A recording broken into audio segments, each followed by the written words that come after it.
Silakan moderator untuk memulai. Baik Bapak, Bismillahirrahmanirrahim. Assalamualaikum warahmatullahi wabarakatuh. Waalaikumsalam. Perkenalkan, di sini saya Nur Hayati sebagai moderator pada seminar hasil tesis atas Saudari Ayuning Tias Aziz Putri. Baik sebelumnya, selamat siang Bapak Abintoro dan Bapak Miftahul Munir. Eh, Baik, yang pertama-tama marilah kita panjatkan puji dan puji syukur kepada Allah yang telah memberi kesempatan kepada kita semua untuk bisa hadir di acara seminar hasil tesis pada siang hari ini. Semoga acara hari ini berjalan dengan lancar dan tanpa ada kendala. Amin. Eh, untuk mempersingkat waktu, mari kita mulai. Untuk Mbak Tias, silahkan untuk memulai penjelasan hasil seminar tesisnya. Baik, terima kasih Mbak Nur Hayati.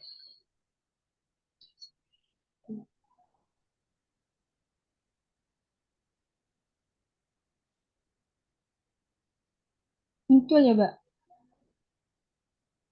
Iya, muncul, Dek.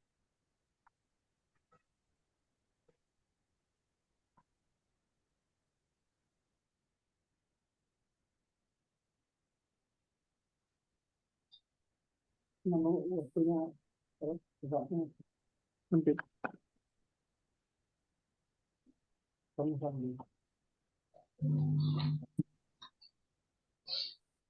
Baik, Assalamualaikum warahmatullahi wabarakatuh. Yang terhormat Profesor Dr. Dr. Andes Abintoro Prakoso SHMS, yang terhormat Bapak Dr. Miftahul Munir SPI MHUM selaku dosen penguji pada seminar hasil tesis kali ini serta teman-teman dan audiens sekalian. Saya Ayuning Aziz Putri akan mempresentasikan penelitian yang saya buat tentang pelindungan hukum terhadap pemegang hak cipta dalam penyebaran film melalui website. Penelitian ini dilatar belakangi oleh kemajuan informasi dan teknologi memunculkan karya-karya kreatif. Dengan itu, gagasan tentang hak kekayaan intelektual, adapun konsep dasar yang dilindungi hak kekayaan intelektual adalah ide yang ditransformasikan menjadi sebuah karya intelektual yang dapat diakses oleh semua orang, baik dari segi penglihatan, suara, dan bacaannya. Nah, salah satunya di sini adalah film. Industri film merupakan salah satu bidang di mana kemajuan teknologi saat ini telah memberikan dampak positif terhadap dunia maya. Misalnya dengan adanya situs resmi seperti Netflix dan lain dan BTV menawarkan kemudahan akses ke situs nonton film secara online. Jadi kita tidak perlu jauh-jauh untuk menonton film ke bioskop. Namun dengan kemajuan teknologi ini, di industri film juga membawa dampak negatif, yaitu orang-orang nekat menjual film secara ilegal. Padahal film telah dilindungi sebagaimana pada Undang-Undang Nomor 28 Tahun 2014 tentang Hak Cipta, di mana menyatakan bahwa hak moral tidak dapat dialihkan selama penciptanya masih hidup. Namun setelah penciptanya meninggal dunia, pelaksanaannya dapat dialihkan karena wasiat atau karena alasan lain sesuai dengan hukum Undang-Undang Hak Cipta. Namun, meski adanya undang-undang yang melindungi, penyebaran film secara ilegal masih sering dilakukan. Dahulu, penyebaran film secara ilegal dilakukan dengan jual beli compact disc atau CD. Namun, dengan seiring berjalannya waktu dan kemajuan informasi teknologi, penyebaran film secara ilegal juga berubah dan sekarang lebih dikenal dengan lewat website di internet. Sebagaimana laporan dari Muso, yang merupakan perusahaan anti pembajakan asal Inggris, ada 229,4 miliar kunjungan ke situs film bajakan dari seluruh dunia. Nah, angka ini naik 6,5% dari tahun sebelumnya. Nah, meskipun ada upaya dari pihak industri, pembajakan tidak hanya terus berlanjut, tetapi juga menunjukkan pertumbuhan yang signifikan. Dalam laporannya, Indonesia sendiri berada di peringkat kelima global sebagai negara yang sering mengakses situs film bajakan. Jumlahnya mencapai 1,3 miliar kunjungan atau setara dengan 3,5% dari total kunjungan ke situs film bajakan secara global. Nah, adapun salah satu kasus pada Pengadilan Negeri Jambi nomor perkara 762 garis miring B garis miring 2020 garis miring PN Jambi, di mana pada kasus tersebut PT Visinema melaporkan Aditya Firmansyah dengan dugaan pembajakan film Keluarga Cemara yang melalui platform website Dunia Film 21, di mana terlapor dijatuhkan pidana penjara selama 1 tahun 2 bulan dan denda sebesar 500 juta. Nah, dari kasus tersebut hingga kini masih banyak sekali terjadi penyebaran film di website ilegal lainnya. Nah, dan film yang pada kasus ini, yaitu film Keluarga Cemara, masih dapat diakses secara bebas di internet. Nah, dari peristiwa tersebut menjelaskan bahwa masih kurangnya pelindungan hukum bagi para pemegang hak cipta di Indonesia ini.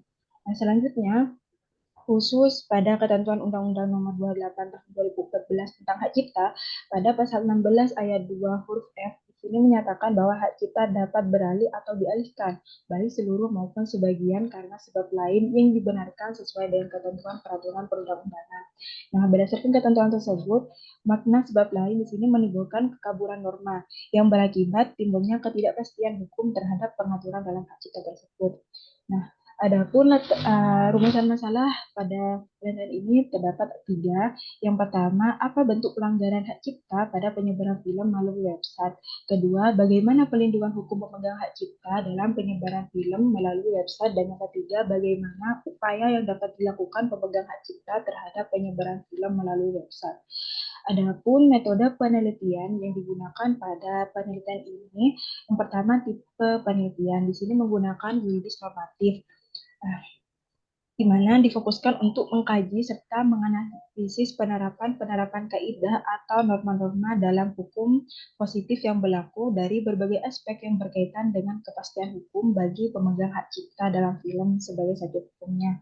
Yang kedua, pendekatan masalah. Di sini terdapat pendekatan perundang-undangan yang mempelajari undang-undang yang berkaitan dengan masalah hukum yang sedang diteliti. Yang kedua, pendekatan konseptual diterapkan dengan bergerak dari teori hukum, doktrin hukum, dan konsep yang berkaitan dengan hukum yang dibahas dalam studi hukum. Yang ketiga pendekatan masalah kasus, yang dimana bertujuan untuk mempelajari penerapan norma atau kaidah hukum yang dilakukan pada praktik hukumnya. Pada sumber bahan hukum di sini menggunakan 3. Yang pertama primer, bahan hukum yang menggunakan peraturan-peraturan yang memiliki kekuatan hukum yang mengikat, yang menjadi acuan utama dalam menganalisis permasalahan yang diteliti. Yang kedua, sumber bahan hukum sekunder. Penelitian ini juga didukung oleh berbagai literatur hukum sekunder seperti buku-buku, karya ilmiah, artikel ilmiah, dan hasil penelitian terdahulu. Yang ketiga, sumber bahan hukum tersier.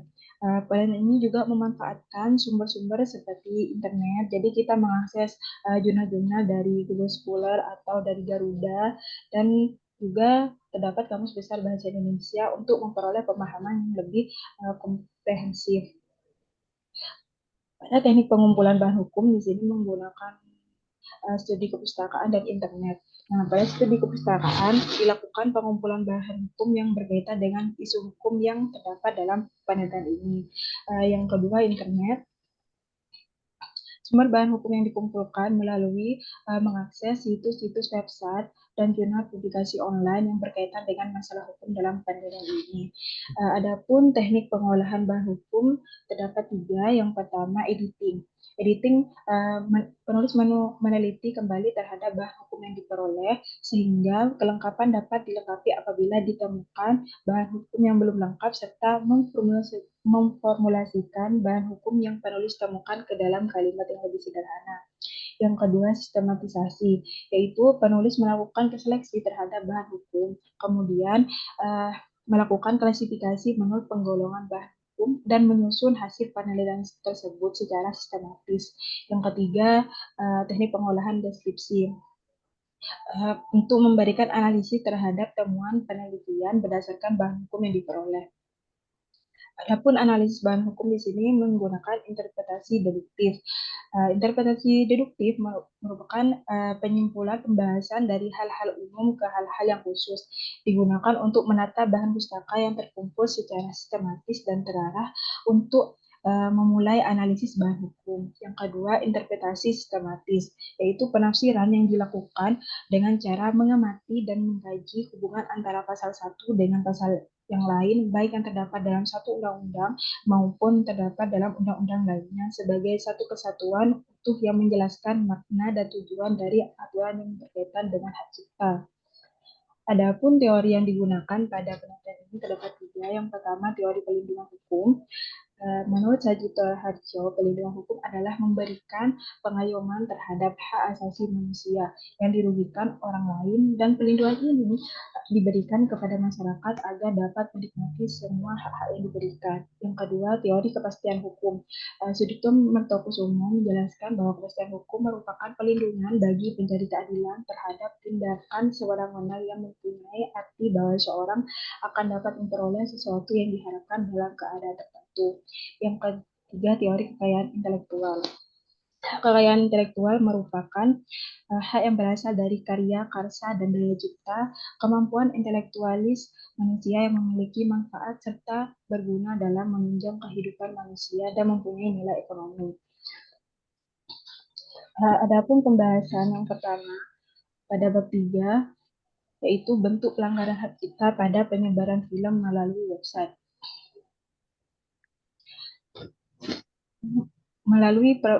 Untuk pelanggaran hak cipta bagi para pengguna situs website untuk streaming film secara ilegal ditinjau melalui perspektif hukum positif di Indonesia, yakni Undang-Undang Nomor 28 Tahun 2014 tentang hak cipta, yang meliputi yang pertama, bentuk pelanggarannya adalah pengumuman. Sesuai dalam pasal 1 angka 11, pengumuman adalah pembacaan, pameran, penyiaran suatu ciptaan dengan menggunakan alat apapun, baik elektronik atau non-elektronik, atau melakukan dengan cara apapun sehingga suatu ciptaan dapat dibaca, didengar, atau dilihat orang lain. Pengumuman karya cipta ini dapat melalui website sebagai medianya, tentunya dengan beberapa unsur yang telah dipenuhi, yakni yang pertama unsur penyiaran, yang mana penyiaran film melalui website pada Undang-Undang Hak Cipta pasal 1 angka 15 sudah menjelaskan terkait penyiaran itu sendiri. Nah, hal ini menunjukkan betapa mudahnya mengumumkan atau menyebarkan film ilegal di website tanpa menggunakan alat seperti kabel dan lain sebagainya. Yang kedua, unsur ciptaan. Film apapun yang dibagikan atau diunggah ulang di situs website ilegal dilindungi oleh Undang-Undang Hak Cipta, terlepas dari apakah itu versi baru ataupun versi lama. Yang ketiga, penggunaan suatu cara atau alat yang salah satunya melalui internet, yaitu dengan website, yang merupakan plafon yang digunakan masyarakat dengan basis penggunaan besar yang menggunakannya untuk mengakses apapun secara simpel. Bisa dikatakan sebagai alat untuk melakukan pengumuman. Yang keempat, unsur ciptaan yang terlihat, terbaca, atau terdengar oleh orang lain. Film apapun yang diunggah ulang di website dapat dengan mudah dilihat, dibaca, atau didengar oleh banyak pengguna website tersebut yang memiliki akses keseluruhan pada websitenya. Untuk yang kedua adalah pendistribusian. Sesuai dalam pasal 1 angka 14, pendistribusian adalah penjualan, penyebaran, dan atau pengedaran ciptaan dan atau produk hak terkait. Konsep penyebaran atau pendistribusian dalam konteks ini adalah suatu proses atau tata cara melalui suatu tindakan menyebar sehingga menyebarkan. Pendistribusian karya cipta ini juga bisa melalui website sebagai medianya, tentunya dengan beberapa unsur-unsur di dalamnya. Yang pertama, unsur distribusi meliputi penyebaran karya berhak cipta berupa film di website secara ilegal, unsur penjualannya, yang nantinya oknum distributor tersebut menghasilkan uang dari beberapa iklan yang diterimanya dan membagikan konten tersebut pada situs website. Yang kedua, unsur penyebaran. Unsur penyebaran di website salah satunya kemampuan untuk mengirimkan file atau film berukuran besar hingga memungkinkan beberapa pemilik situs website untuk mengunggah film di sana karena ukuran file yang panjang dan ukuran file yang besar sehingga mudah dibagikan di website. Tunggu dulu, Dek Tias, jangan dilanjut dulu, Dek. Kepada Bapak Imron, mohon di-mute dulu, Pak. Bapak Imron.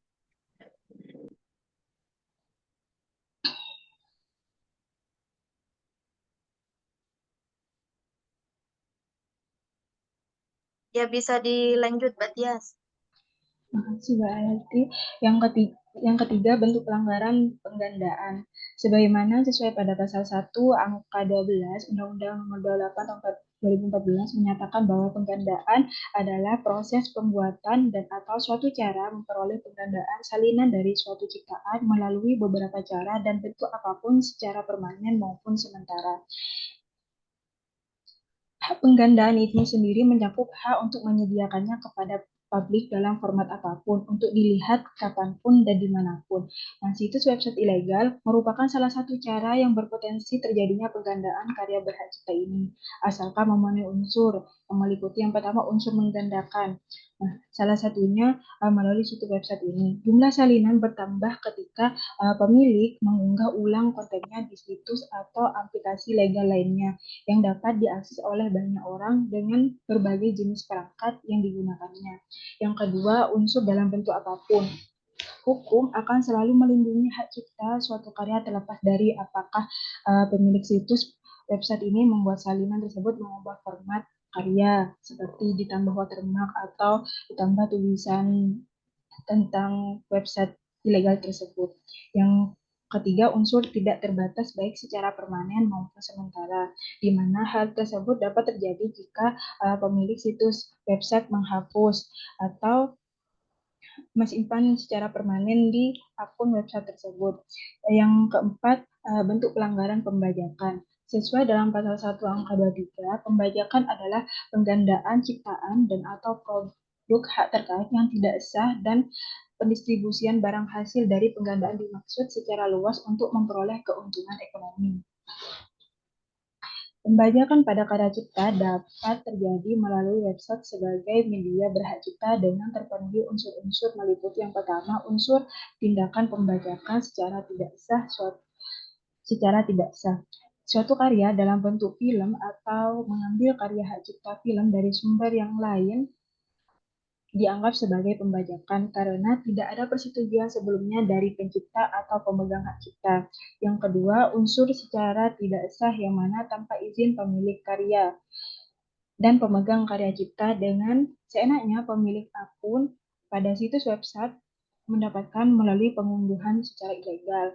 Biasanya ini didapatkan dengan cara men-screen record pada aplikasi legal lalu diunggah kembali pada websitenya.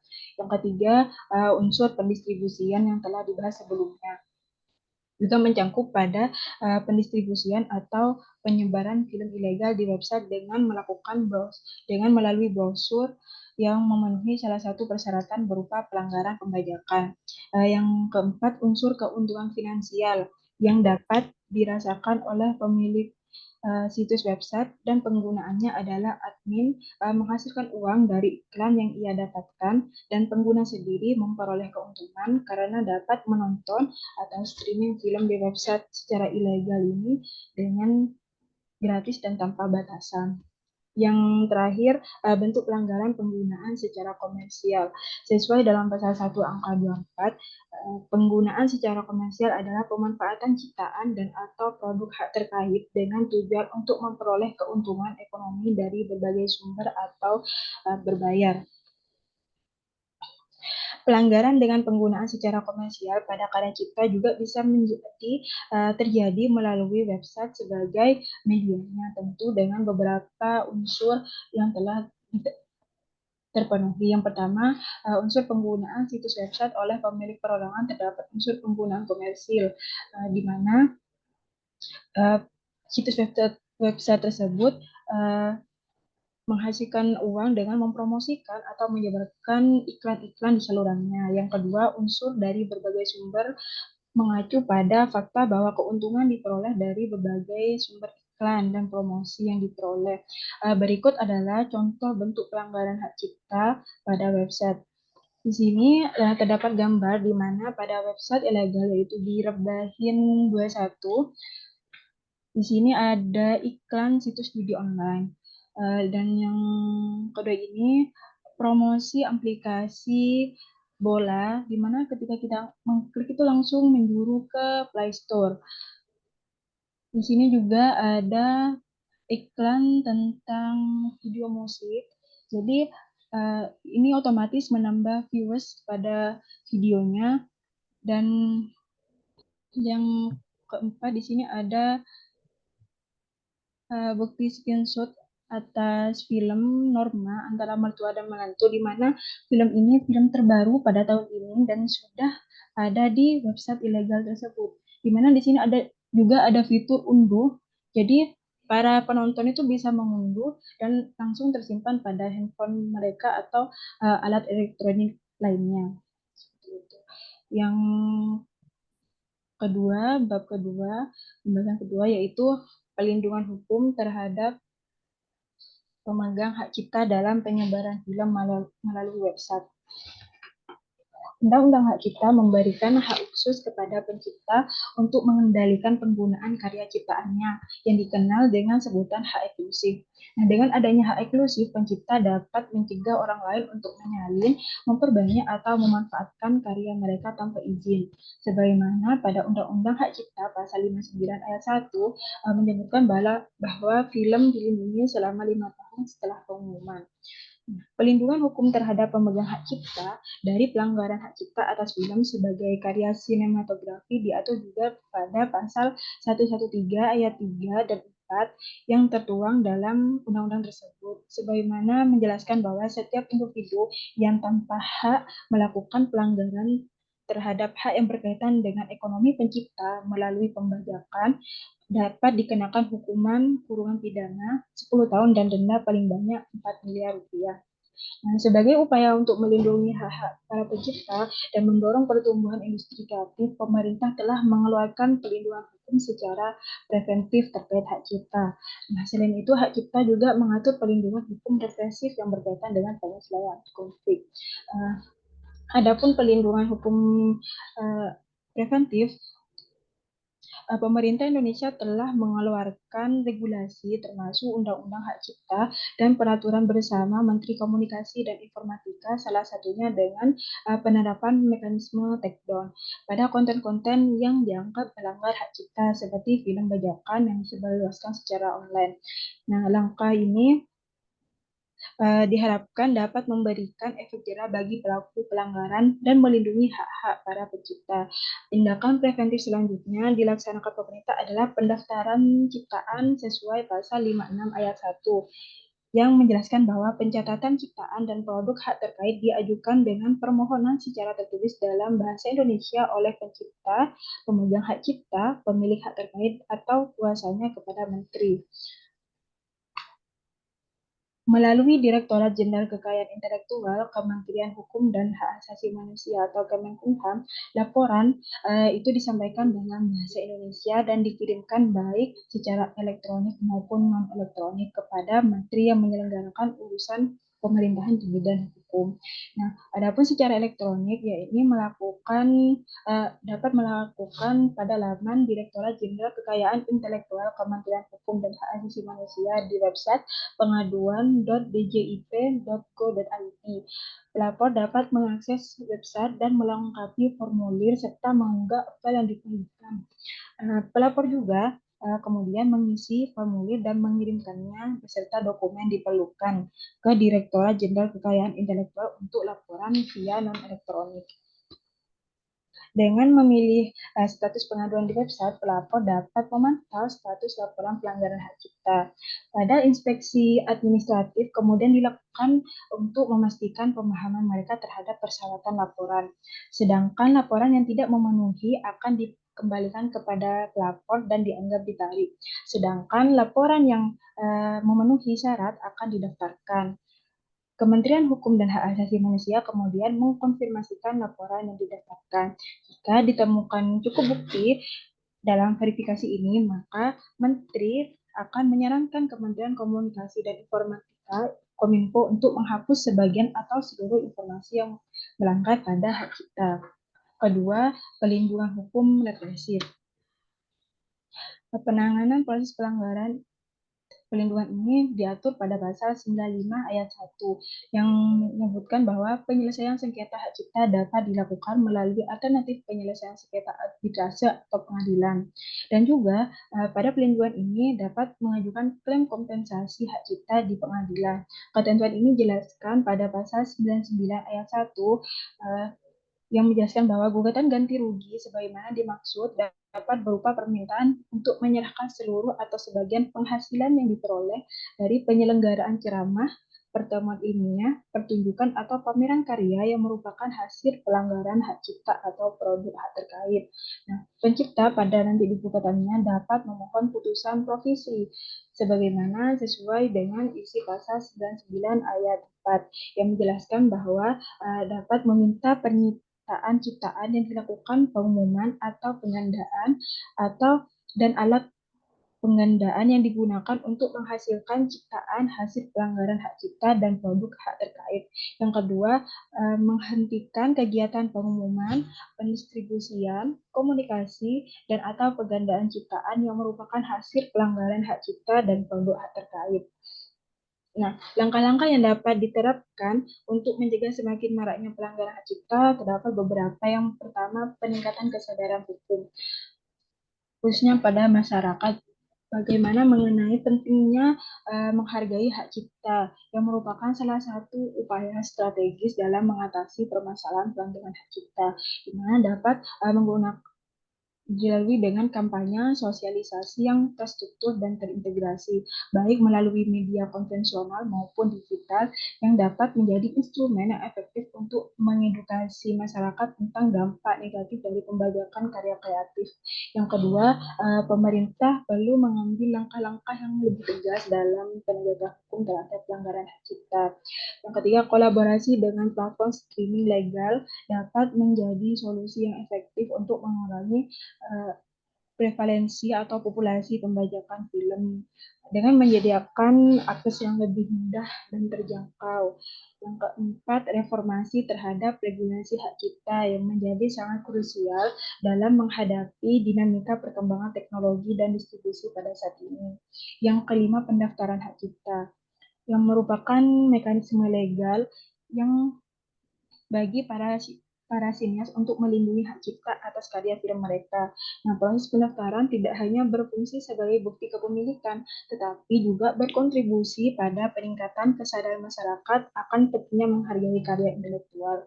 Yang terakhir, kampanye anti pembajakan, yang merupakan salah satu upaya strategis untuk melindungi hak kekayaan intelektual dan mendorong pertumbuhan industri film yang berkelanjutan.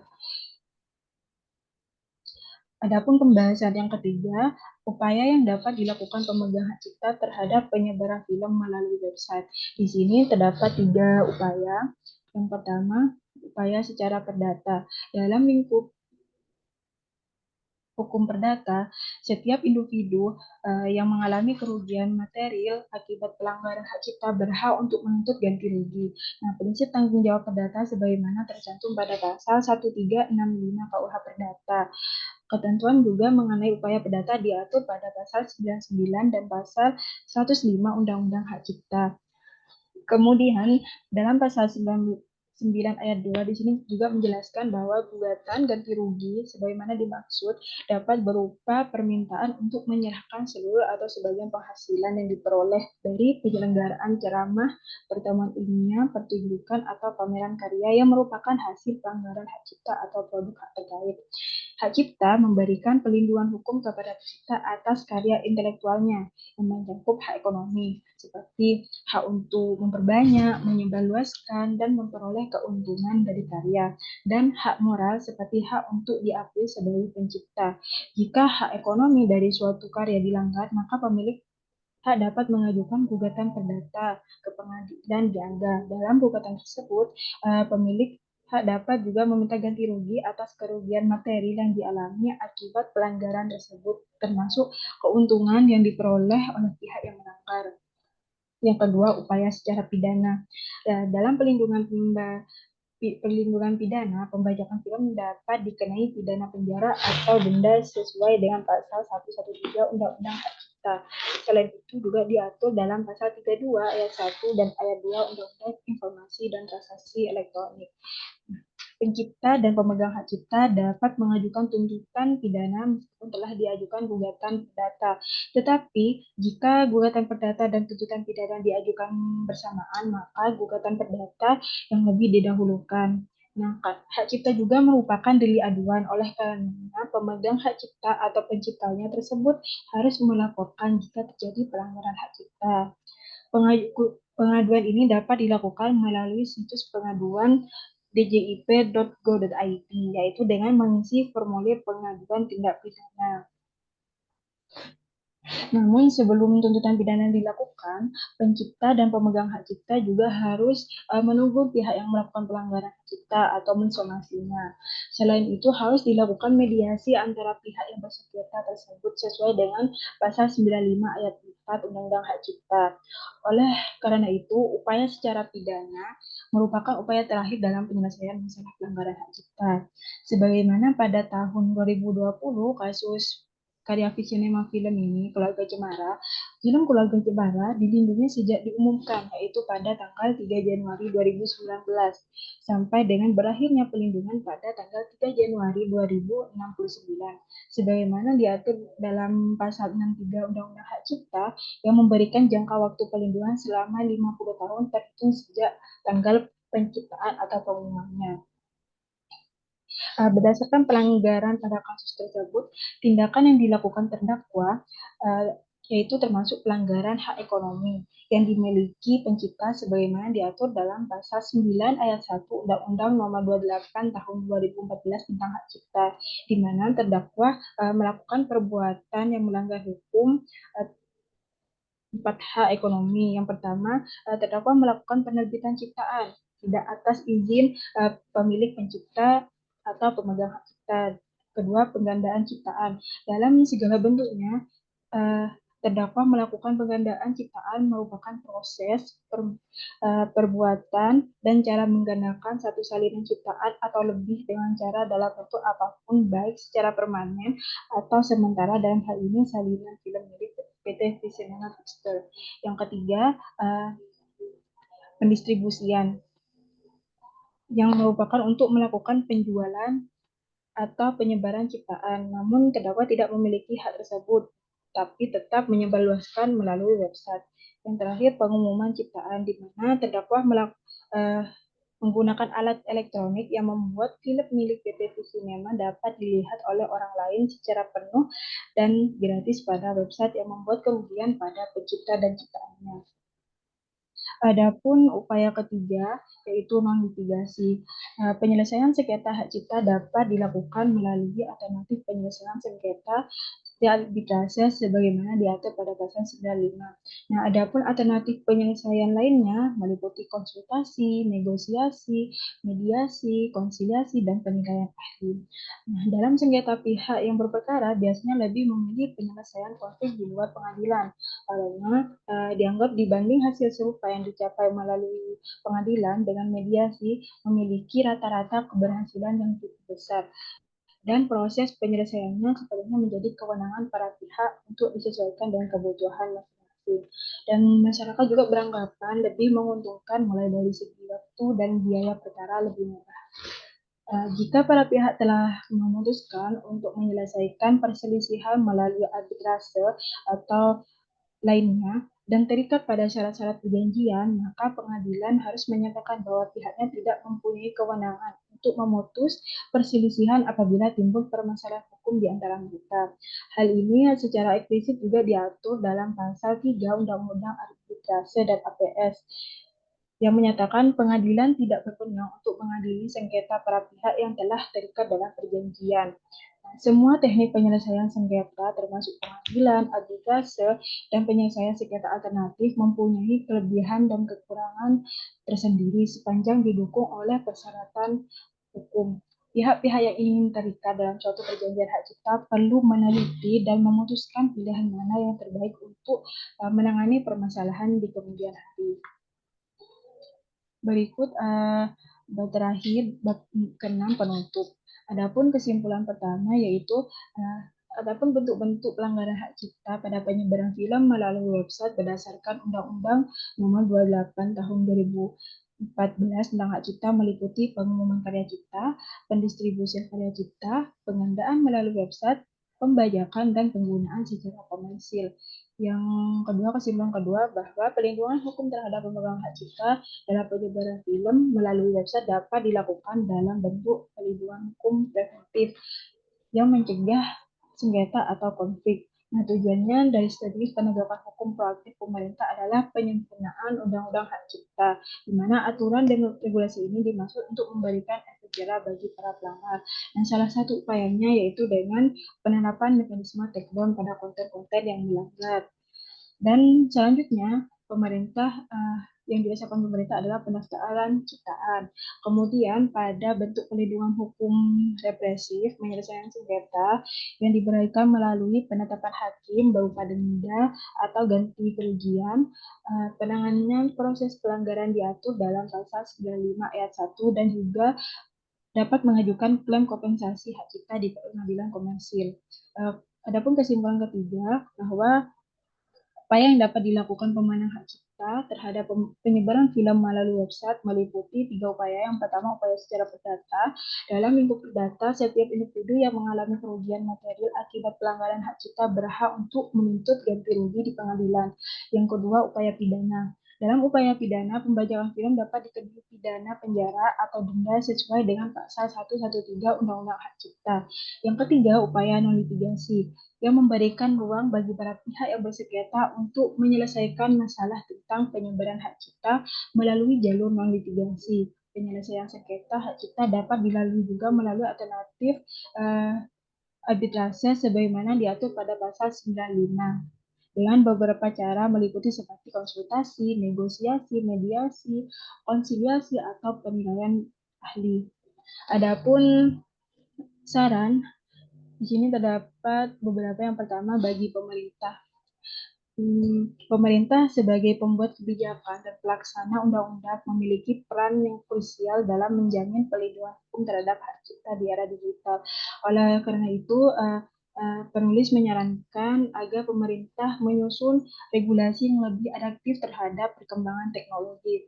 Nah, undang-undang yang berlaku saat ini perlu diperbaharui atau dilengkapi dengan ketentuan teknis khusus yang mengenai pelanggaran hak cipta dalam ruang digital, termasuk ketentuan yang mengatur tanggung jawab penyediaan layanan internet atau ISP dan platform streaming dan pemilik situs websitenya. Yang kedua, mengembangkan sistem pemantauan terpadu. Diperlukan sistem yang mampu secara otomatis mendeteksi dan menindak penyebaran konten film ilegal di internet dengan dukungan teknologi berbasis kecerdasan buatan dan kerjasama lintas sektor antara DJKI, Kominfo, aparat penegak hukum, dan pihak swasta. Yang kedua, menjalin kerjasama internasional. Mengingat banyak sekali situs penyebaran film ilegal berbasis di luar negeri, contohnya pada kasus yang panjang ini juga berbasisnya di Kamboja, diperlukan perjanjian kerja sama antara negara di bidang pelindungan hak cipta, termasuk mekanisme takedown lintas negara dan pertukaran data hukum. Dan terakhir, meningkatkan edukasi dan literasi hukum digital. Pemerintah perlu mendorong program edukatif secara nasional untuk meningkatkan pemahaman masyarakat, pelajar, dan pelaku industri tentang pentingnya menghargai karya cipta. Yang kedua, bagi pemegang hak cipta. Pemilik hak cipta memiliki tanggung jawab untuk menjaga dan memperjuangkan haknya agar tidak dirugikan oleh penyebar ilegal. Untuk itu, disarankan para pemegang hak cipta untuk melakukan pendaftaran resmi karya ciptanya secara administratif. Pendaftaran hak cipta ke Direktorat Jenderal Kekayaan Intelektual menjadi bukti hukum yang sah dan memperkuat posisi pemilik dalam proses hukum jika andaikan nanti terjadi pelanggaran. Yang kedua, menggunakan teknologi pengamanan digital. Pelindungan hak cipta perlu diperkuat dengan penggunaan teknologi seperti watermark, inskripsi, dan sistem digital right management agar film tidak mudah disalin atau disebarluaskan tanpa izin. Yang ketiga, mengembangkan saluran distribusi legal yang kompetitif. Pemegang hak cipta dapat mengurangi risiko pembajakan dengan menyediakan akses legal yang mudah dijangkau masyarakat seperti melalui plafon digital dengan harga terjangkau, kerjasama dengan operator lokal atau promosi dan yang terakhir melakukan pemantauan aktif di ruang digital. Disarankan agar pemegang hak cipta membentuk tim khusus untuk atau bekerja sama dengan pihak ketiga untuk memantau, mengidentifikasi, dan melaporkan situs atau plafon yang menyebarluaskan karya mereka tanpa izin. Yang ketiga, bagi aparat penegak perlu meningkatkan kompetensi di bidang kejahatan digital. Aparat baik dari kepolisian, kejaksaan, pengadilan perlu mendapatkan mungkin seperti pelatihan khusus terkait pembuktian kasus hak cipta digital, termasuk identifikasi bukti elektronik dan pelacakan jejak digital pelaku. Yang kedua, menjalankan proses hukum secara cepat dan transparan. Nah, penanganan kasus pelanggaran hak cipta harus dilakukan dengan serius, tidak hanya terhadap pada pelaku utama, tetapi juga pada pihak yang memperoleh keuntungan dari penyebaran ilegal, termasuk pengelola situs dan pengiklan. Yang ketiga, memberikan efek jerah melalui penerapan saksi. Penerapan saksi pidana dan perdata yang sesuai dengan tingkat pelanggaran akan memberikan efek jerah dan menjadi pembelajaran bagi masyarakat juga. Yang keempat, bagi masyarakat, masyarakat perlu membangun kesadaran hukum terhadap hak cipta. Setiap individu harus memahami bahwa mengakses atau menyebarluaskan film dari sumber ilegal adalah bentuk pelanggaran hukum dan tindakannya tidak etis yang merugikan industri kreatif nasional. Yang kedua, mendukung akses legal terhadap konten film. Masyarakat dapat menunjukkan dukungan terhadap karya kreatif dengan cara berlangganan di plafon legal, dengan membeli di produk resmi dan tidak menyebarkan tautan ke situs ilegal atau direkam. Dan ketiga, menjadi bagian dari pengawasan publik. Dengan semakin tingginya partisipasi masyarakat dalam melaporkan situs-situs ilegal kepada pihak berwenang, diharapkan pelindungan hak cipta dapat berjalan secara kolektif dan lebih efektif. Dan terakhir, bagi peneliti selanjutnya,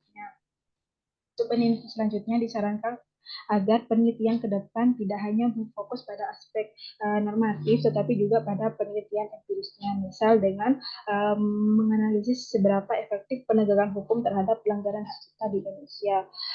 Juga penelitian komparatif dengan negara-negara seperti Korea Selatan dan Amerika Serikat juga akan bermanfaat untuk melihat best praktik dalam pelindungan hak cipta digitalnya, termasuk teknologi dan kebijakan yang mereka terapkan dalam menangani pembajakan film.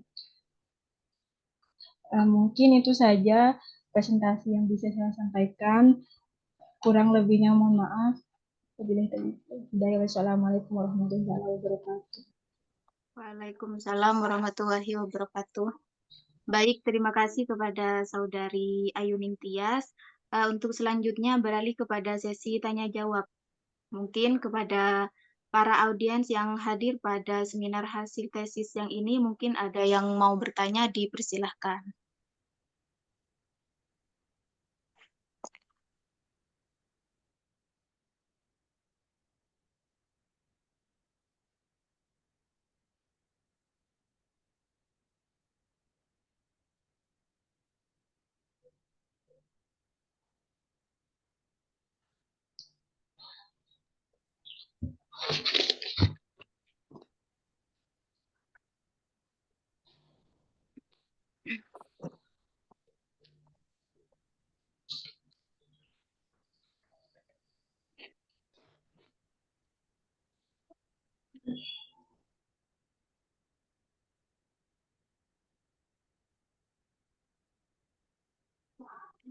Ada yang mau bertanya?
Saya mau bertanya.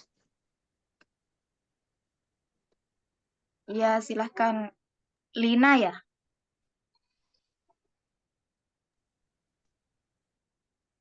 Iya, Silahkan, Mbak. eh, terima kasih atas kesempatannya, Dek Tias. Ini kan saya merupakan salah satu penggemar film ya, entah itu drama Korea, film-film Indonesia gitu. Dan saya juga salah satu penikmat film melalui Telegram. Nah, Telegram, aplikasi Telegram. Di situ banyak sekali yang menyediakan berbagai macam film, entah itu film Barat, film Korea, dan maupun film lokal gitu. Itu bagaimana, Detias? Itu kan yang menyediakan itu kan kayak semacam apa ya? Akun yang tidak diketahui. Nah, itu bagaimana upaya yang bisa dilakukan gitu?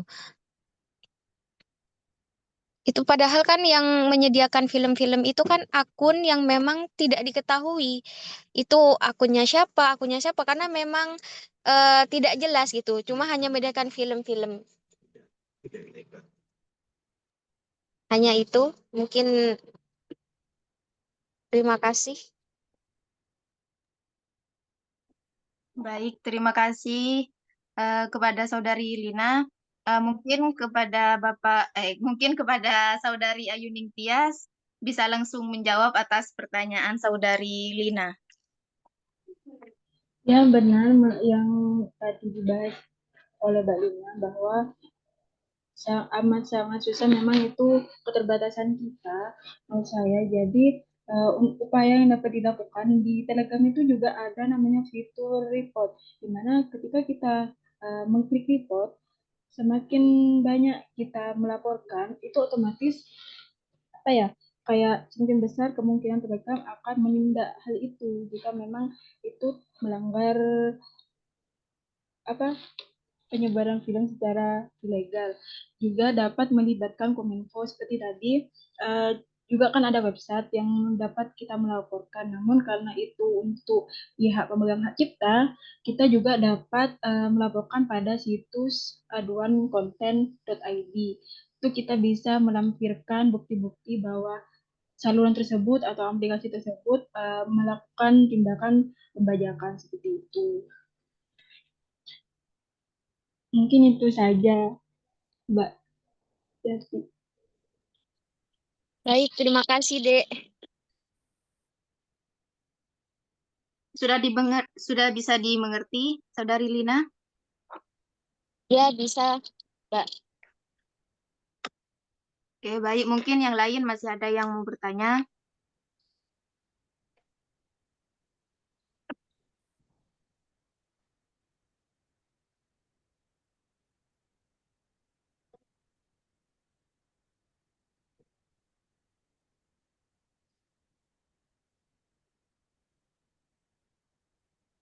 Baik, mungkin sudah tidak ada yang mau bertanya. Selanjutnya saya akan serahkan kepada penguji. Mungkin ada saran atau masukan kepada kepada hasil seminar hasil Saudari Tias kepada Bapak Abintoro dan Miftahul Munir. Dipersilakan saran dan masukannya, Bapak. Silahkan kepada Bapak Bintoro dulu mungkin. Prof. Abintoro mungkin duluan. Terima kasih. Siap. Pertama, Saudara Ayuni Tias. Judul tesis saudara adalah perlindungan hukum. Ya, Prof. Ini yang dilindungi siapa ini? Pemegang hak cipta, Prof. Pemegang hak cipta itu panjang pengetahuan saudara hanya satu macam ataukah berbagai macam? Pem- Perlindungan hak cipta itu sepanjang pengetahuan saudara hanya satu macam ataukah berbagai macam? Pemegang hak cipta itu meliputi produser filmnya, juga sutradara itu termasuk pemegang hak ciptanya, Prof. Jadi dalam semua industri yang menangani film tersebut dianggap pemegang hak cipta. Jadi hanya hak cipta film saja ya? Bagaimana, Padahal hak Prof? cipta itu dalam arti pelajaran bahasa Indonesia itu kan tidak ada hak cipta, hak tidak hanya mencipta film saja. Misalnya mencipta lagu, mencipta patung itu termasuk hak cipta bukan? Pencipta lagu itu. Termasuk pemegang hak cipta, Prof. Itu juga dilindungi oleh hukum. Ya,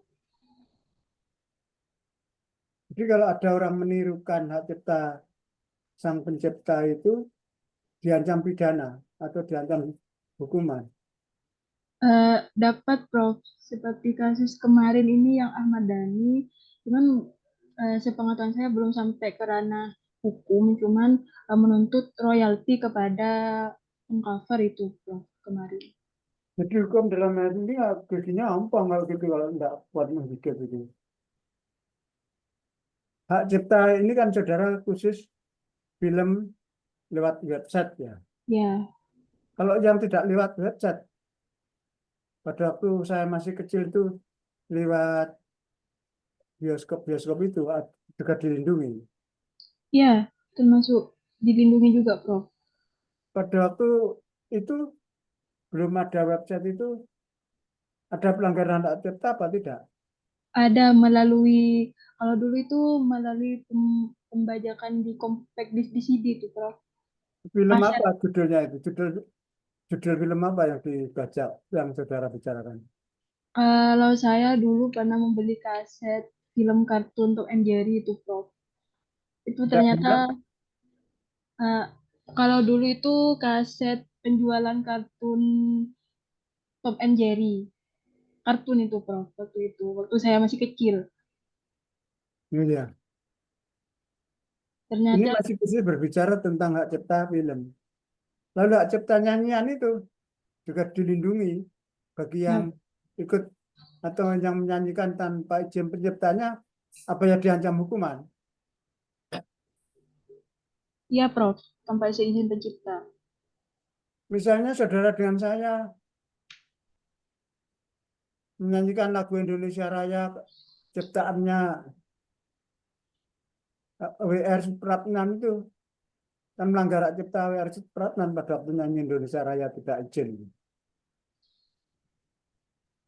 Eh, biasanya yang kena seperti itu, Prof, karena mereka mendapatkan hak ekonominya, kayak dibayar kalau nyanyi itu biasanya yang kayak gitu yang melanggar hak cipta yang mendapatkan royalti itu, Prof.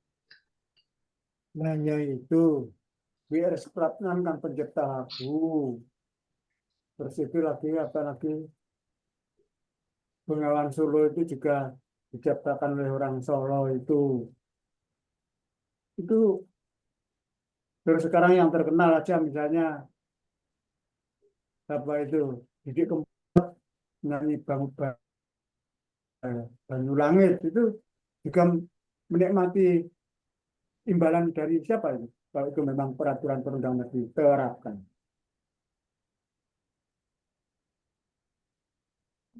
Maaf, Prof, kurang jelas barusan, Prof. Nah, saudara itu loh judul tesisnya perlindungan hak cipta. Kalimatnya panjang. Perlindungan hukum terhadap pemegang hak cipta. Kalau dipadatkan perlindungan terhadap pemegang hak cipta. Didi Kempot itu ciptaannya, nyanyiannya banyak. Kalau ada orang menirukan nyanyiannya, senang apa susah itu? Kalau misalnya tidak membayar pada dia. Harusnya senang, Prof. Berarti karyanya dinikmati. Hukum itu tidak ada seharusnya. Hukum itu yes or not. Jadi nampaknya saudara itu tesisnya itu masih ngambang, terlalu luas. Sekarang menjurus ke tulisan saudara saja, itu berkaitan judul filmnya itu adalah Cemara apa itu, saudara? Film Keluarga Cemara. Film Keluarga Cemara ya. Iya, Prof. Itu diputar filmnya oleh orang tanpa izin. Yang dipermasalahkan itu ketika mereka menonton di website atau aplikasi yang ilegal, Prof. Jikalau di aplikasi-aplikasi legal seperti Netflix, WTV, dan lain sebagainya itu tidak, Prof, tidak dipermasalahkan. Karena penonton juga kan membayar, karena itu perlu akun premium untuk melihat, mengakses film tersebut biasanya, Prof. Nanti. Dalam praktek sehari-hari, pelanggaran hak cipta itu bertubi-tubi apa jarang sekali? Menurut saya sering, Prof. Nah, sering itu kan yang saudara pakai contoh apa di sini tuh melampirkan hanya satu saja. Terus yang lain diantaranya yang saudara ketahui apa saja? Kalau itu memang bertubi-tubi. Uh, Contohnya di website tadi, di PPT-nya itu akan ada film, di mana itu kita bisa milih film mana yang mau diakses itu secara mudah, Prof. Kalau kenapa hanya kasus ini yang saya masukkan pada latar belakang, karena untuk kasus film, penyebaran film, pembajakan film ini, sejauh yang saya sudah cari teliti, yang sudah sampai putusan, hanya ini, Prof, memang. Yang lain itu masih sempat, itu kemarin saya baca kasusnya Dian Sastro, itu masih di tahap pidana, masih pelaporan di mana, Polres di Jakarta itu, Prof, waktu itu yang saya baca beritanya. Yang saudara sebutkan di hadapan saya ini sudah kamu tulis atau hanya pernyataan karena saya uji? Saudara kan berbicara itu ya Ya, di Prof. forum ujian ini yang mengajukan pertanyaan saya, saudara menjawab. Saudara itu sedang ujian tesis. Yang saudara sampaikan itu sudah saudara tulis di sini atau belum? Untuk kasus Dian Sastro belum, Prof, belum saya taruh, belum saya lampirkan pada isi di tesis.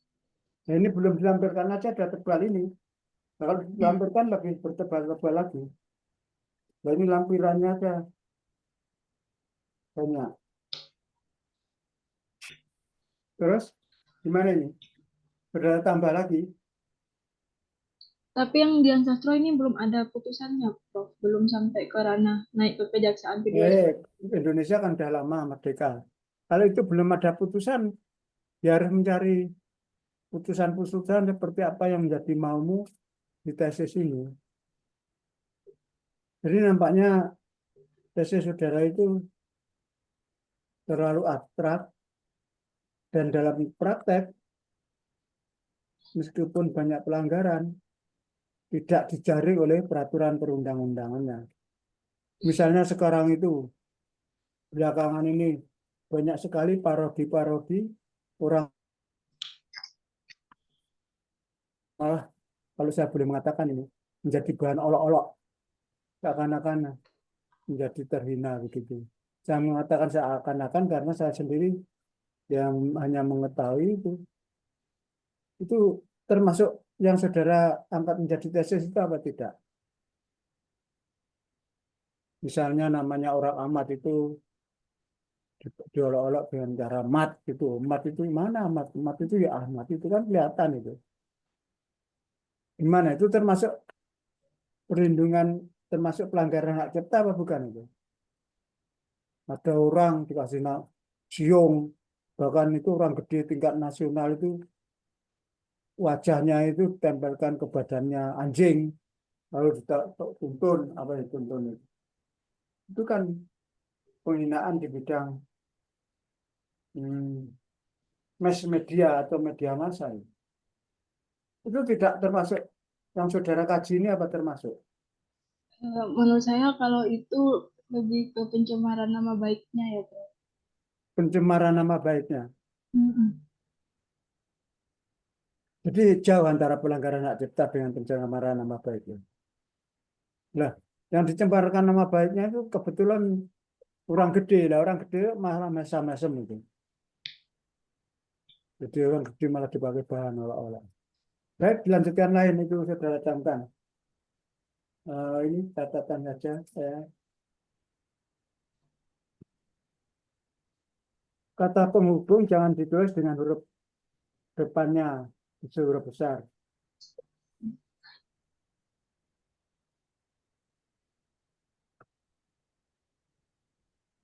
Perlindungan hak cipta dari pasal 35 sampai dengan pasal 39 itu ya tulisan saudara. Jadi hanya mencakup berapa pasal ini?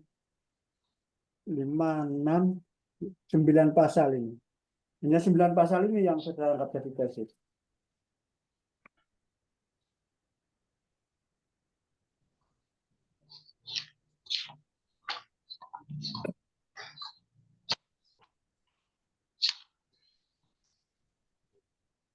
Jadi perlu saudara fokuskan ya tesis saudara itu.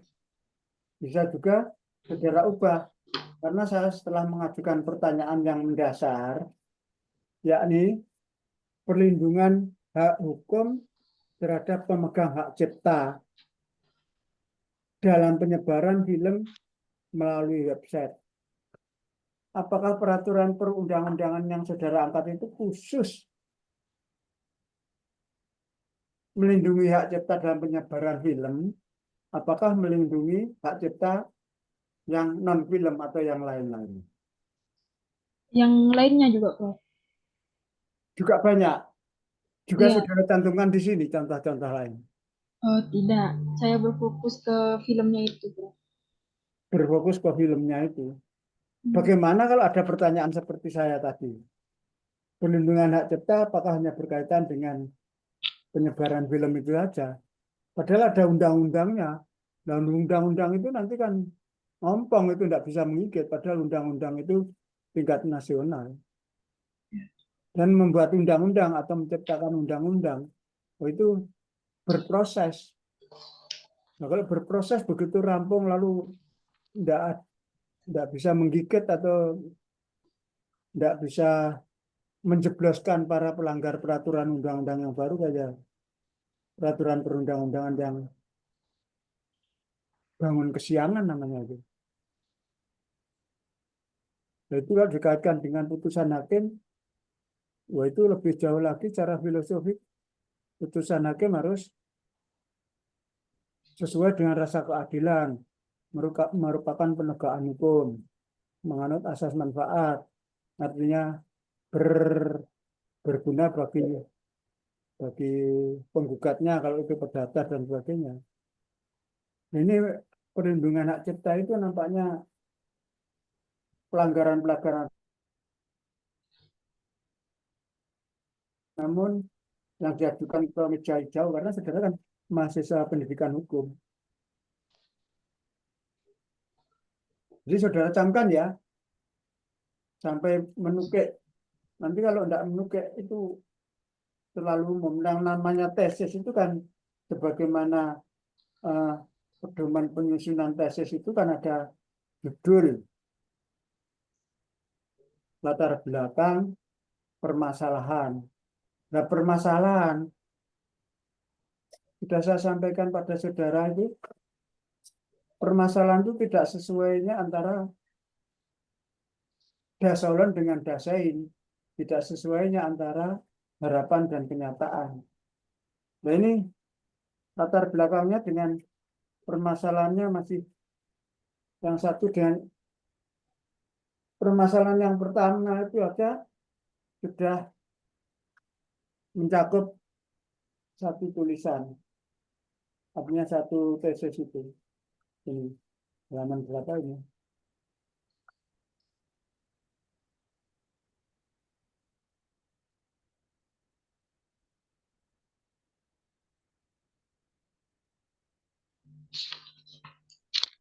Dalam membuat permasalahan ada tiga permasalahan. Iya, Prof. Ya. Permasalahan tesis itu dua saja. Gimana, Prof? Permasalahan saudara itu kan jumlahnya 3, Ya. yaitu terlalu banyak.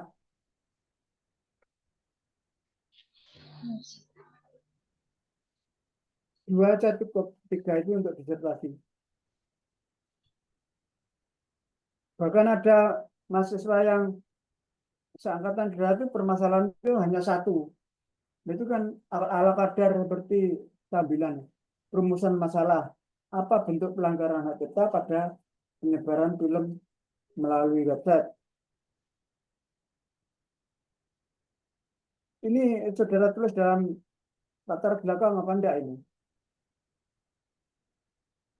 Yang Permasalahan pertama. Lalu permasalahan kedua, bagaimana perlindungan hukum terhadap pemegang hak cipta dalam penyebaran film melalui website.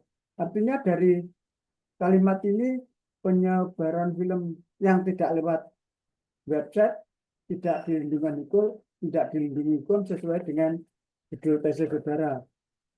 Bagaimana upaya yang dapat dilakukan pemegang hak cipta terhadap penyebaran film melalui website.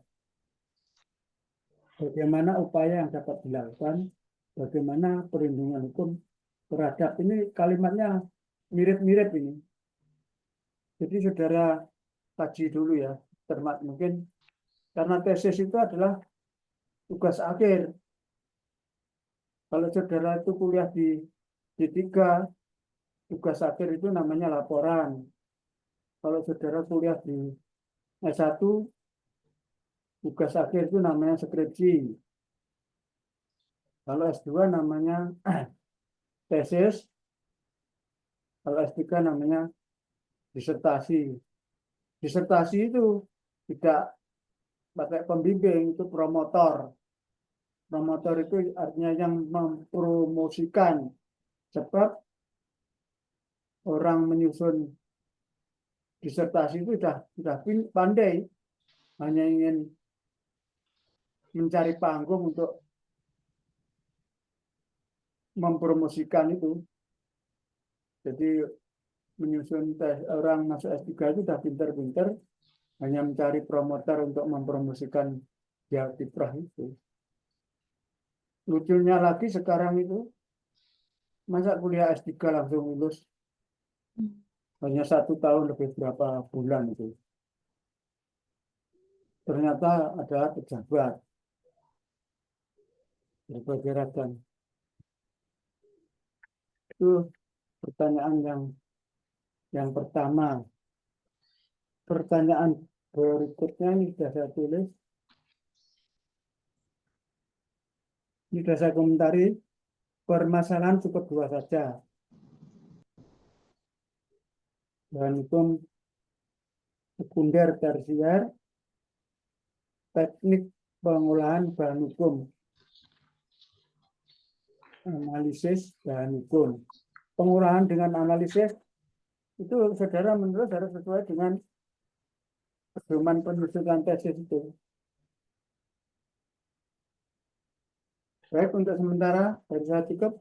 Selanjutnya saya serahkan kepada moderator dan terima kasih. Baik, terima kasih kepada Bapak Abintoro atas masukan dan sarannya. Dan selanjutnya dipersilahkan kepada Bapak Miftahul Munir untuk memberi masukan dan saran kepada hasil tesis Saudari Ayu Ningtyas. Baik, Terima kasih Prof. Abintoro, terima kasih Mbak Hayati. Masih kepada Mbak Ayu.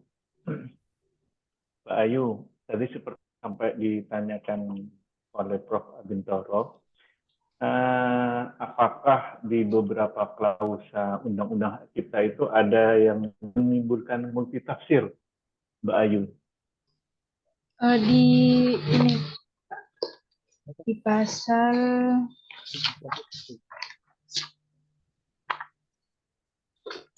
di pasal 16 ayat 2 huruf F, di situ menyatakan bahwa hak cipta dapat beralih atau dialihkan, baik seluruh maupun sebagian karena sebab lain. Kenapa? Karena sebab lain. Di sini nggak ada Iya. penjelasan, Pak. Ya, silakan terus. Nah, sebab lain ini apa gitu. Jadi menurut saya karena makna ini menimbulkan kekaburan norma. Baik. Salah satu fokusnya, apakah di sini yang ingin diperjelas di tesis ini, Mbak Ayu? Ya, Pak? Karena sebab lain itu kan ini kan perlindungan hak cipta untuk penciptanya ya, pencipta filmnya, produser dan sebagainya. Apakah salah satu yang berhubungan dengan masalah hak cipta film itu di sini yang ingin dipermasalahkan dengan Mbak Ayu?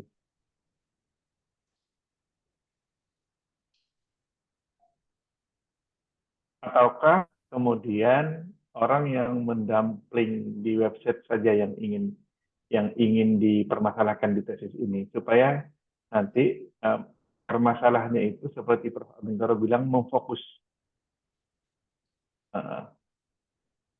Gimana Mbak Ayu?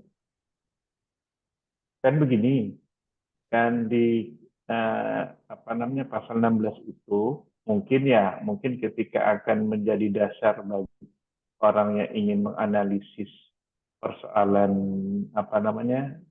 pelanggaran hak cipta itu sulit untuk dikontekstualkan dalam kasus itu, sehingga kemudian Mbak Ayu mungkin memperjelas misalnya dalam persoalan tertentu, misalnya meninggal yang punya hak cipta, sehingga kemudian beralih hak cipta, atau kemudian apa yang ingin diperjelas di tesis ini, Mbak Ayu mungkin bisa sampaikan supaya kemudian lebih terfokus masalahnya. Kan tadi di latar belakang masalah itu, sebentar saya coba ke latar belakang masalah ya. Apa bentuk pelanggaran hak cipta pada penyebaran film melalui website, gitu kan, di rumusan masalah yang pertama. Mungkin salah satunya itu ketika kemudian upaya yang dilakukan pemegang hak cipta itu kemudian tidak tertegaskan di pasal 16 itu, mungkin salah satunya itu, Mbak Ayu.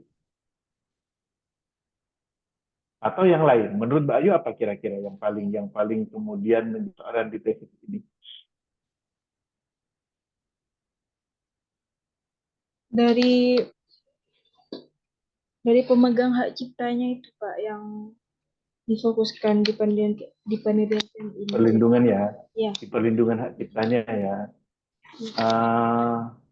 Kira-kira menurut Mbak Ayu, kalau di perlindungan hak ciptanya, menurut Mbak Ayu, kan di sini undang-undang tahun saya ingin nanyain juga, antara undang-undang dasar negara Republik Indonesia tahun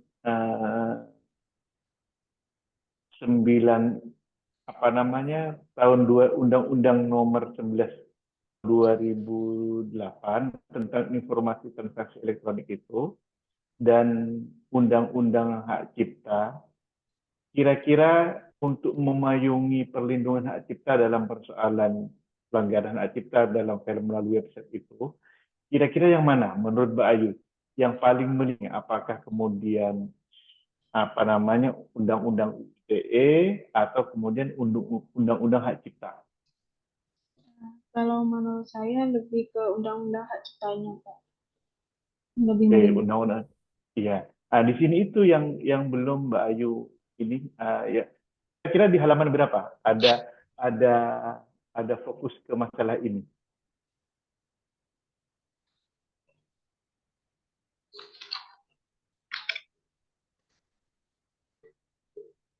Yang rumusan pensalah pertama ini ya, Pak? Iya. Di halaman 63 bentuk-bentuk pelanggarannya. Coba dibacakan Mbak Ayu. Adapun bentuk-bentuk pelanggaran hak cipta sebagaimana pada Undang-Undang Nomor 28 Tahun 2014, yang pertama ada pengumuman karya cipta. Ada pasal 1 angka 11 yang bunyikan tentang pengumuman adalah pembacaan, pameran, penyiaran suatu ciptaan dengan menggunakan alat apapun baik elektronik atau non-elektronik atau melakukan dengan cara apapun sehingga suatu ciptaan dapat dibaca, didengar, atau dilihat oleh orang lain. Di mana pengumuman karya cipta ini dapat melalui website sebagai medianya, tentu dengan beberapa unsur. Seperti pada unsur penyiaran, yang mana penyiaran film ilegal melalui website pada Undang-Undang Hak Cipta pasal 1 angka 11 sudah menjelaskan terkait penyiaran itu sendiri. Yang kedua, unsur ciptaan. Film apapun yang dibagikan atau diunggah ulang di situs website ilegal dilindungi oleh Undang-Undang Hak Cipta, terlepas dari apakah itu versi baru atau versi lama. Nah, hal ini memang benar adanya apabila film adalah karya sinematografi yang dilindungi hak cipta dan harus mendapatkan perlindungan hukum. Oke, siap. Cukup. Mbak Ayu menyerahkan juga bab penutup ya. Iya, Pak. Nah, oke. Coba saya dibacakan bab penutup di kesimpulan pertama.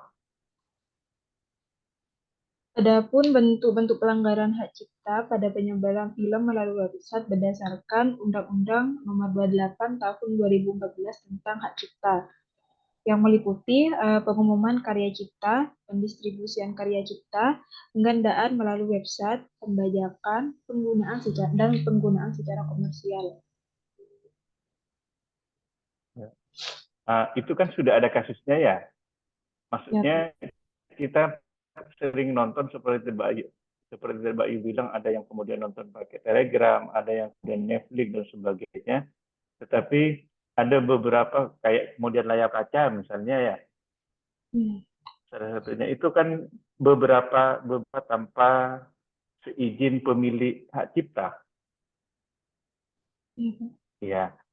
Nah, kemudian di nomor kan apa upaya yang harus dilakukan oleh pemilik hak cipta kan? Di rumusan masalah nomor 3. Iya. Saya dengan Prof. Bintoro tadi difokuskan 2 rumusan masalah saja supaya kemudian tidak terlalu melebar dan tidak sulit Mbak Ayu nanti. Itu di halaman berapa Mbak Ayu ditulis? Yang upaya ini ya, Pak? Upaya, iya. Yang upaya itu. Upaya di halaman 105.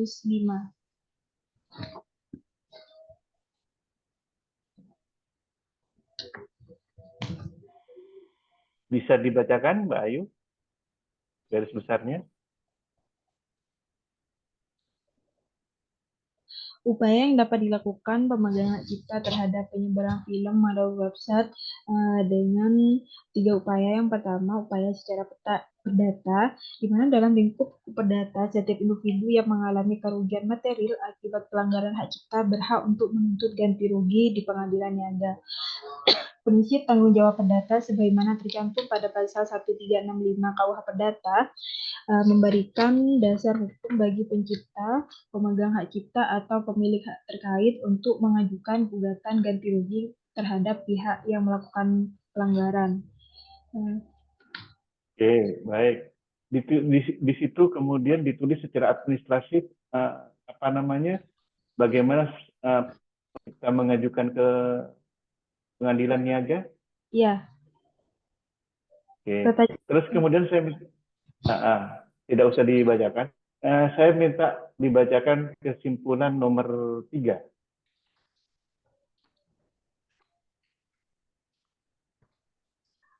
Adapun yang dapat dilakukan pemegang hak cipta terhadap penyebaran film melalui website meliputi upaya secara perdata. Dalam lingkup perdata, setiap individu yang mengalami kerugian material akibat pelanggaran hak cipta berhak untuk menuntut ganti rugi di pengadilan niaga. Yang kedua, upaya pidana. Dalam upaya pidana, pembajakan film dapat dikenai pidana penjara atau denda sesuai dengan pasal 113 Undang-Undang Hak Cipta, di mana pencipta dan pemegang hak cipta dapat mengajukan tuntutan pidana meskipun telah diajukan gugatan perdata. Tetapi, jika gugatan perdata dan tuntutan pidana diajukan bersamaan, maka gugatan perdata yang lebih didahulukan. Hak cipta merupakan delik aduan, oleh karenanya pemegang hak cipta atau penciptanya tersebut harus melaporkan jika terjadi pelanggaran hak cipta, di mana pengaduan ini dapat dilakukan melalui situs pengaduan.djip.go.id, yaitu dengan mengisi formulir pengaduan tindak pidana. Yang ketiga, upaya Cukup Ya. baik. Bisa nggak supaya memperkuat pelanggaran hak cipta ini dikompilasikan dengan UU ITE, karena ini kan disebarkannya di website kan, itu menyangkut undang-undang UU ITE. Misalnya pidananya di sana. Bisa tidak nanti ini dilengkapi kompilasi antara UU ITE dengan undang-undang hak cipta? Baik, Pak. Itu ya. Mungkin Ya, akan melengkapi dan akan juga melengkapi apa yang tadi disarankan oleh Prof. Abintoro supaya terfokus. siapa, Pak? Gitu ya, Mbak Ayu Nitias ya? Ya, Pak. Baik. Terima kasih Prof. Abintoro, terima kasih moderator. Waktu saya kembali, itu saja konfirmasi saya sementara. Ya baik, terima kasih Bapak Miftahul Munir atas waktunya. Untuk selanjutnya, kepada Bapak Abintoro dan Bapak Miftahul Munir, apakah Saudari Ayu Ningtyas bisa lanjut ke sidang akhir yang selanjutnya, Bapak? Silakan Prof. Abintoro, barangkali yang ini dulu, tapi dulu. Oh, beliau lagi tidak di depan laptop ya. Kalau saya sih bisa berlanjut, ini sudah bagus. Sistematika sebenarnya sudah bisa dilanjutkan, cuman hanya fokus dari masalah yang kemudian ada di latar belakang masalah sudah dijawab di kesimpulan, hanya kemudian kira-kira masalahnya apa saja, seperti tadi dibicarakan Prof. Abintoro, seperti tadi kasus hanya fokus pada pelanggaran undang-undang hak cipta yang kemudian disebarluaskan melalui website, tapi tidak kemudian pelanggaran kita yang lain-lain. Itu yang tadi mungkin Mbak Tias, Mbak Ayuning lupa menjawab itu sama Prof. Abintoro, sehingga kemudian lebih meluas lagi apa namanya yang dikonfirmasi oleh Prof. Abintoro. Itu saja sih kalau saya setuju ini dilanjutkan. Oh ya, terima kasih Bapak. Pembimbing ya, yang menentukan Prof. Abintoro karena beliau pembimbing satu. Saya kan di penulisan. Oh iya, saya ingin konfirmasi juga Mbak Ayu. Beberapa tulisan antara titik dengan kalimat sebelumnya lupa dikasih spasi, terus ada beberapa huruf digital, kemudian harus huruf kapital maksudnya, bukan digital, yang lupa di digitalisasi. Digital maksudnya dibesarkan. Itu saja. Kalau saya setuju Prof, tesis ini dilanjutkan, hanya saja perlu diperbaiki seperti tadi dikonfirmasi Prof. Abintoro untuk memfokuskan masalah pelanggaran hak ciptanya. Terima kasih Prof, itu saya tanggapan saya Prof. Oh ya, silakan. Ini dinyatakan saya sebagai ketua penguji saya menyatakan juga bisa terima, tapi masih perlu banyak perbaikan-perbaikan. Jadi dari saya silakan, dari saya sekian, dan silakan ditutup oleh moderator. Terima kasih Prof. Pak Munir. Terima kasih untuk Bapak Abintoro dan Bapak Miftahul Munir atas waktunya Bapak. Dan juga selamat kepada Mbak Ayu Ningtyas sudah bisa menyelesaikan seminar proposalnya dan semoga berhasil sampai sidang akhir. Terima kasih Ibu Hayati. Ya baik, terima kasih. Saya sebagai moderator atas nama Ayu Ningtyas, saya undur diri. Terima kasih untuk waktunya. Assalamualaikum warahmatullahi wabarakatuh. Waalaikumsalam warahmatullahi wabarakatuh. Prof. Abintoro, terima kasih semua. Ya, sama-sama. Saya izin Ya, Pak. Nur Hayati. Ya Bapak. Assalamualaikum. Waalaikumsalam. Wabarakatuh. Selamat Dek Tias, astaga. Tinggal aku loh. Minggu depan. Amin, insya Allah. Ya udah, bye. Makasih. Makasih. Assalamualaikum. Waalaikumsalam.